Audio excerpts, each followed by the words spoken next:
bahay dito sa inyo.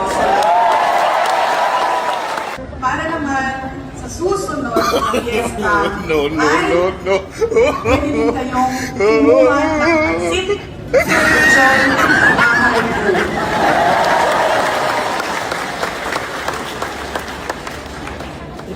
Pinag-iisipan ko pa at parang hindi ko kaya ang adobo na aso. Naawa ako sa kanila. Mabait sila sa akin, ang mga aso. Pero, mga kababayan, kung kayo ay makahanap ng bukaya,